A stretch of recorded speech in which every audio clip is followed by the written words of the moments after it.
Hello everyone, class 9। आज का हमारा टॉपिक है समास।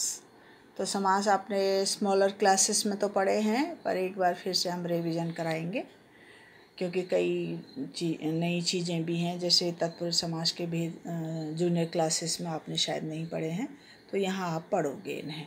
तो समास किसे कहते हैं? जब दो या दो से अधिक शब्द मिलकर एक नए शब्द का निर्माण करते हैं तो उसे समास कहते हैं। वो क्या कह रहा है? जब दो या दो से अधिक, ये दो, 1 और 2, देखो गंगा एक शब्द ये हो गया और जल दूसरा शब्द हो गया। जब दो या दो से अधिक शब्द, इससे ज़्यादा भी हो सकते हैं, मतलब मिलकर एक नए शब्द का निर्माण करते हैं। एक नया शब्द देखो, गंगा जल, गंगा और जल मिलकर क्या बन गया? गंगा जल। ठीक है, तो इस प्रक्रिया को यानी कि इस प्रोसीजर को समास कहा जाता है। इसमें समास विग्रह का जो विभक्ति होती है, जैसे ये जो गंगा और जल, गंगा भी एक मीनिंगफुल शब्द है, यानी कि एक पवित्र नदी का नाम गंगा है।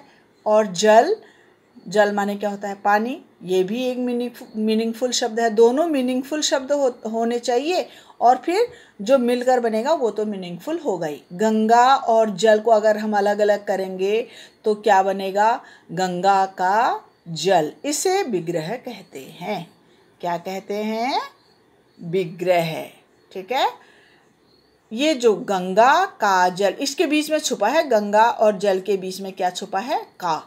ठीक है, और जब हम इसे मिलाकर लिखते हैं ना, तो ये का शब्द गायब हो जाता है। अगर हम इसे अलग लिखेंगे तो क्या बनेगा? गंगा का जल तो बनेगा। ठीक है, गंगा का जल बनेगा। ये इसे विग्रह कहते हैं, गंगा का जल। और जब हम इस शब्द को मिला देंगे, एक बनाना चाहेंगे, क्योंकि लंबा है, इतना बड़ा कौन लिखेगा? एक ही शब्द उसके लिए यूज़ करना है माना हमको, तो क्या हो जाएगा? ये गंगा जल तो हो जाएगा, गंगा जल। और ये जो बीच में विभक्ति है, इसका लोप हो जाता है। लोप हो जाना में ये गायब हो जाती है, ये वाली जो कारक चिन्ह होता है। विभक्ति माने कारक चिन्ह। ठीक है, तो इस प्रक्रिया को समास कहा जाता है। ठीक है, अब एक मेन आपको क्या बताना है? गंगा, जैसे इसमें पद होते हैं, पद माने शब्द ही होता है। ठीक है, तो गंगा जो पहले का शब्द है, ये पहला शब्द जो है इसे बोलते हैं पूर्व पद, ये लिखा है मैंने। और जो सेकंड पद है पीछे वाला, उसे बोलते हैं उत्तर पद। पूर्व पद, उत्तर पद, और जो ये मिलकर ये पूरा एक शब्द बना, इसे बोलते हैं समस्त पद या फिर समासिक पद। ठीक है, समस्त पद या समासिक पद। विग्रह तो आपको बता ही दिया है। दूसरा शब्द है माना राजपुत्र। ये देखो राजपुत्र है। अब राजपुत्र को हम तोड़ कर लिखेंगे तो क्या बनेगा? राजा का पुत्र। और जब हम इसे मिला देंगे तो ये बीच में जो का शब्द मीन्स विभक्ति थी, कारक चिन्ह था, ये गायब हो जाएगा, तो राजपुत्र बन गया। अब इसमें पूर्व पद क्या होगा? राजा, और उत्तर पद क्या होगा? पुत्र। ठीक है, अब यहाँ हम देखो, अब यहाँ राज बन गया, राजा नहीं बना, क्योंकि का लोप हो गया। अब राजपुत्र बन गया, तो ये पहला पद है और ये उत्तर पद है। ये पूर्व पद, ये उत्तर पद। क्लियर? अब समास के कितने भेद होते हैं?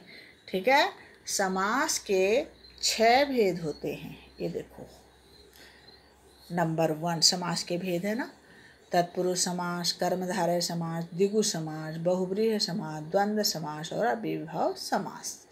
ठीक है, अब देखो इधर तत्पुरुष, नंबर 1 तत्पुरुष समास। तत्पुरुष समास क्या होता है?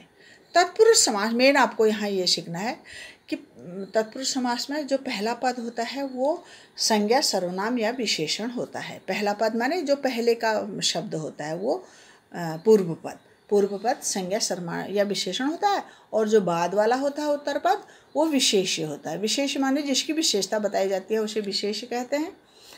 ठीक है, तो यानी कि जैसे गंगा जल है, गंगा क्या है? संज्ञा पद है ना, संज्ञा तो है। गंगा प्रॉपर नाउन है, किसी नदी का नाम है। नेमिंग वर्ड क्या होते हैं?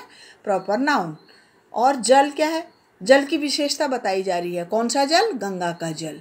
ठीक है, स्पेशल, वैसा वैसा जल नहीं, गंगा जल है ये। तो जल की विशेषता यानी कि जिस चीज़ की विशेषता बताई जाती है उसे विशेष्य कहा जाता है। ठीक है, तो पहला पद विशेष्य ना पहला पद संज्ञा सर्वनाम या विशेषण होता है, दूसरा पद विशेष्य होता है। अब एक उसकी पहचान बता रहा है, तत्पुरुष समास की पहचान, ये खास है। इस समास में क्या कह रहा है, इस समास में कर्म कारक से लेकर अधिकरण कारक तक की विभक्तियां लगती हैं। अब आप क्या करोगे कि आपको कारक तो याद हैं सब, ठीक है, अब नहीं याद है तो एक बार हम रिवीजन करते हैं। कारक चिन्ह हमने जूनियर क्लासेस में सबने पढ़े हैं। सबसे पहले क्या होता है, कर्ता कारक होता है, उसका कारक चिन्ह क्या होता है, ने। कर्ता ने कर्म को करण से या के द्वारा, से या द्वारा, संप्रदान के लिए अपादान से, ये से जो है अलग करने वाला है, और ये जो पहले वाला करण वाला जो से होता था ना द्वारा, ये जोड़ने वाला है, ये चीज़ों को जोड़ता है। जैसे सीता ने पेन से पत्र लिखा, ठीक है, कलम के साथ लिखा, मीन कलम के द्वारा पत्र लिखा, ठीक है। या फिर सीता ने चाकू से फल काटा, फल किससे काटा, किसके द्वारा काटा, चाकू के द्वारा काटा। तो ये मीन्स जोड़ने वाला है चीज़ों को। अब संप्रदान के लिए अपदान से अलग करने वाला जो होता है, मीन्स से तो ये भी है, देखो से ये भी है और ये भी है, अब ये चीज़ों को जोड़ रहा है, ये चीज़ों को अलग करेगा। जैसे से, पेड़ से फल गिरा, पेड़ से फल टूटकर गिर गया है, नीचे अलग हो गया है वो, ठीक है, तो ये अलग करने वाला होता है अपादान। फिर होता है संबंध तत्पुरुष यानी कि संबंध कारक, का, के, की, अधिकरण, मैं और पर। अब इन्हीं के नाम पर तत्पुरुष समास के भेद होते हैं, ठीक है। अब यहाँ हम क्या कर देंगे, कर्म कारक को हटा के लिख देंगे कर्म तत्पुरुष समास, क्लियर। फिर करण तत्पुरुष समास। अब यहाँ देखो, ये जैसे नंबर 1 ये लिखा है बच्चे ने, ठीक है। कर्म तत्पुरुष समास का क्या है, कर्ता ने कर्म को, है ना, तो कर्म का विभक्ति हो गई को।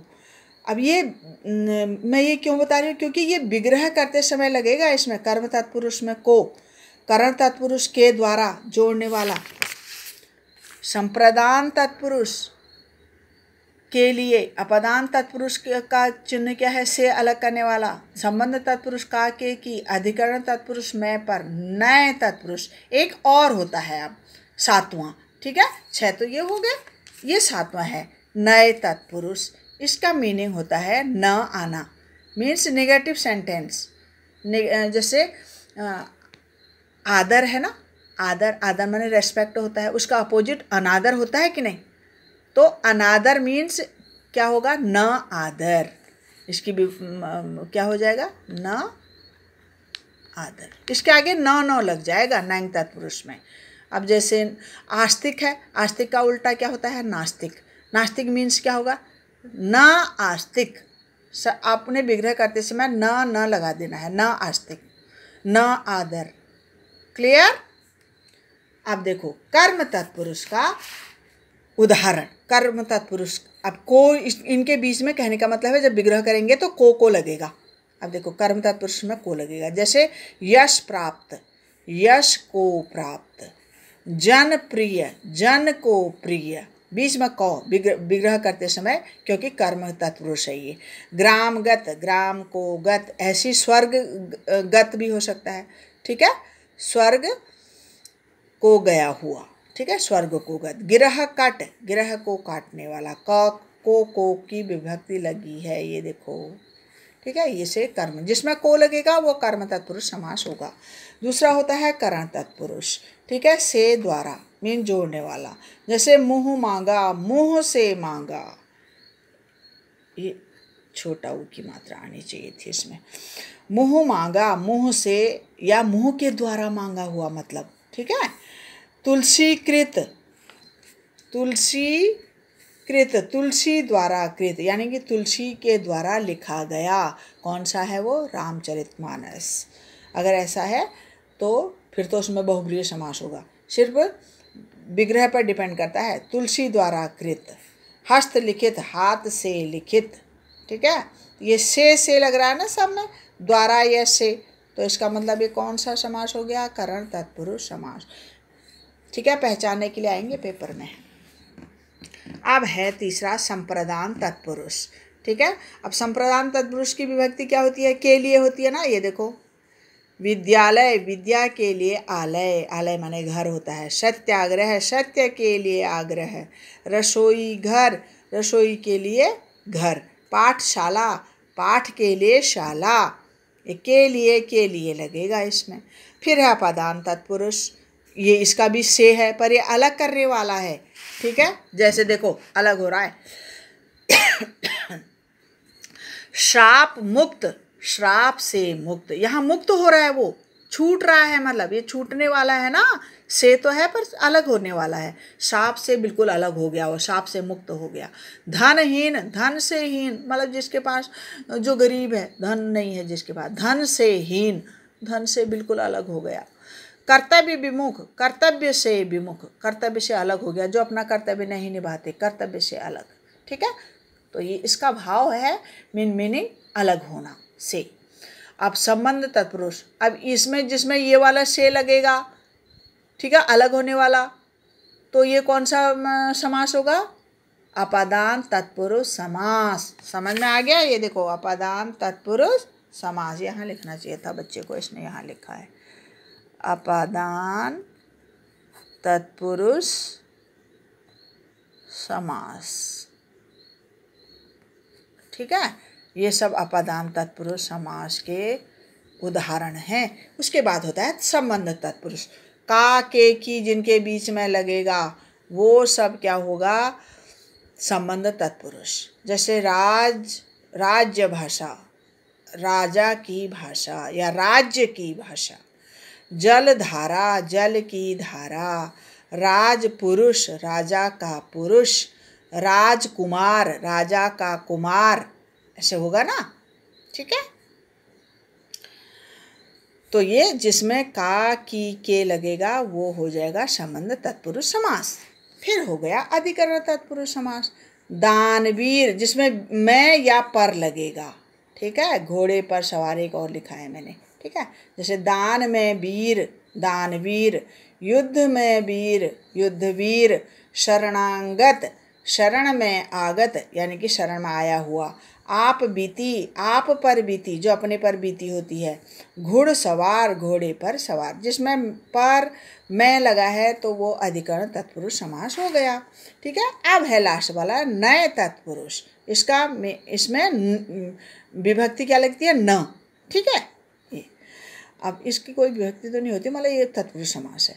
अनादर, मैंने बताया था ना पहले, अनादर माने न आदर, इसका मीनिंग हुआ न आदर। ये विग्रह ऐसे करोगे तुम। अधर्म, न धर्म, जो धर्म के मार्ग पर नहीं चल रहा, नेगेटिव। नास्तिक, न आस्तिक, जो ईश्वर में विश्वास नहीं करता वो न आस्तिक हो गया। अयोग्य, न योग्य, जो एबल नहीं है। ठीक है, क्लियर आज के लिए, नहीं तो वीडियो लंबी हो जाएगी। Thank you children.